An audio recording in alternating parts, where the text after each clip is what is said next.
Salve, salve galera, aqui é o Léo e hoje começa o primeiro vídeo desse primeiro quadro, um quadro novo aqui no canal de perguntas e respostas. O quadro ainda não tem nome, então se tu quiser deixar alguma sugestão de nome, deixa aqui embaixo nos comentários que a ideia mais criativa eu vou batizar e eu vou dar um brinde para quem for o escolhido. Beleza? Então eu selecionei aqui 5 perguntas, eu vou procurar gravar esses vídeos semanalmente, e as perguntas aqui vieram do Instagram e algumas do Facebook.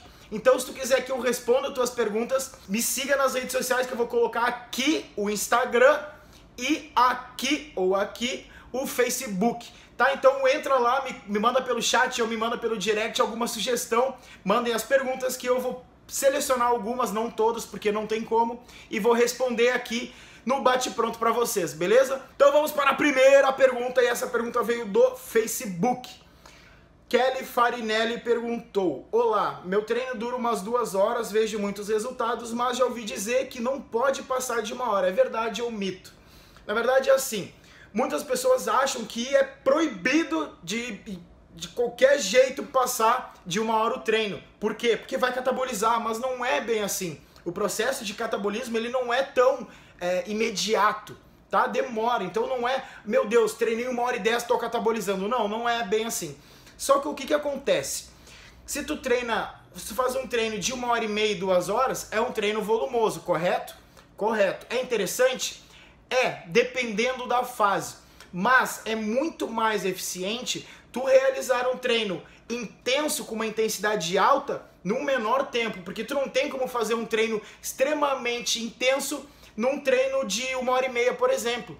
Não tem como tu colocar tanta intensidade num treino volumoso. Então ou o treino é volumoso ou o treino é intenso. Na minha opinião, para tu ter resultados realmente sólidos, precisa realizar um treino intenso. Então a média que tu vai realizar uma sessão de treinamento de 40, 50 a 1 hora no máximo, tá? Mas não por questões de, nossa, eu vou catabolizar. Não, para tu conseguir manter uma intensidade alta e interessante nos teus treinos. Segunda pergunta, também do Facebook, Graziele Abreu. Olá, professor, uma dúvida. Abdominais todos os dias pode? Tenho que alternar os dias de abdominais? Obrigado. Excelente pergunta. O que acontece? Por que a gente não pode de jeito nenhum treinar abdominais todos os dias? Porque o abdômen, a gente precisa encarar a musculatura do abdômen, como um músculo como qualquer outro. Então do mesmo jeito que tu não faz agachamento todos os dias, do mesmo jeito que tu não faz supino todos os dias, do mesmo jeito que tu não faz elevação lateral, rosca direta todos os dias, tu não vai realizar movimentos, exercícios de abdominais todos os dias, porque ele é um músculo como qualquer outro. E do mesmo jeito que ele é um músculo como qualquer outro, ele precisa do descanso para se desenvolver, porque o descanso é fundamental para o desenvolvimento muscular. O descanso é um dos principais fatores que vão contribuir para a hipertrofia. Mas Léo, eu treino o supra num dia, eu treino o oblíquo no outro e o infra no outro dia, tá certo? Só que não. Por quê? Porque a gente não tem como isolar a musculatura do abdômen. Então quando a gente faz movimentos de oblíquo, por exemplo, a gente também está trabalhando o reto abdominal. Olha que louco, então não tem como tu separar, isolar a musculatura do abdômen. A diferença é que no supra, tu dá mais ênfase na musculatura do reto abdominal e no exercício do oblíquo, tu dá mais ênfase na musculatura do oblíquo. Mas isso não quer dizer que as outras musculaturas não estão trabalhando. Elas estão trabalhando sim, porém numa menor intensidade. Então lembre-se, treinar abdominal todos os dias não pode, porque o abdômen é um músculo como qualquer outro e exige um descanso como qualquer outra musculatura. Léo, quantas vezes eu devo treinar abdominal na semana? De 2 a 3 vezes na semana, sempre dando descanso entre um treino e outro. Beleza? E agora vamos para a terceira pergunta também no Facebook da Dai Gonçalves. Boa noite, Léo. Intimidade, haha, mas acho legal chamar assim.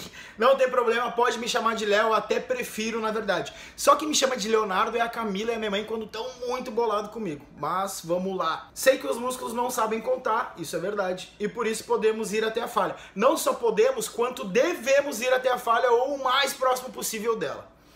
Contanto que a execução seja perfeita, sempre. Mas a dúvida, por que existem treinos que exigem mais carga, sendo feito um número menor de repetições, e outros onde utilizamos uma carga mais leve e muitas repetições? Qual a diferença para a hipertrofia? Excelente pergunta. Um treino com muita carga e poucas repetições é caracterizado treino tensional, tá? Um treino onde a gente não usa tanta carga e faz um número muito alto de repetições é um treino caracterizado como metabólico. Qual que é a ideia de um treinamento para ele ser realmente completo? Misturar esses dois tipos de estímulos no mesmo treino. Então a gente tem que fazer, mas isso tem uma estrutura para ser montada, tá? Então não é simplesmente chegar na academia e sair fazendo qualquer exercício, porque eu sei que o leg press é bom, eu vou fazer, ou o agachamento é bom, eu vou fazer. Tu tem que saber o porquê tu tá executando e qual a melhor maneira de executar, qual o melhor método que tu vai executar, em qual o melhor horário para executar isso. Então tudo tem uma estrutura.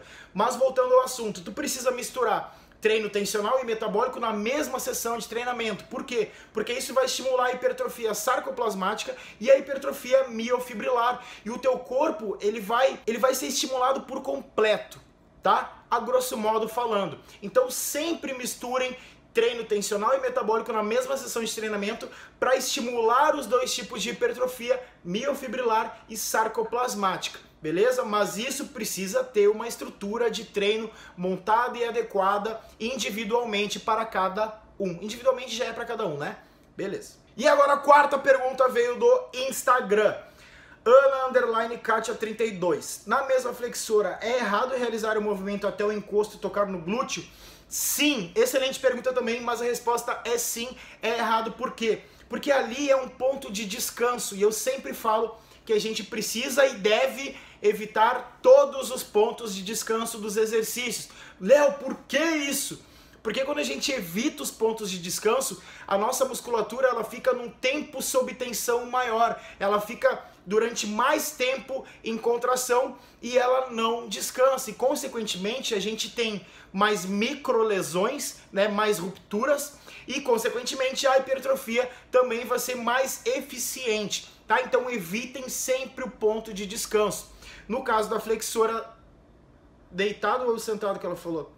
Ela falou na flexora, mas serve para as duas, tá? Vamos encostar no glúteo é a flexora deitado, Então na flexora deitado, se tu encostar o apoio no glúteo é um ponto de descanso. E quando tu for realizar o movimento da descida, tu também não vai deixar o joelho completamente estendido, porque também acaba relaxando a musculatura do posterior de coxa.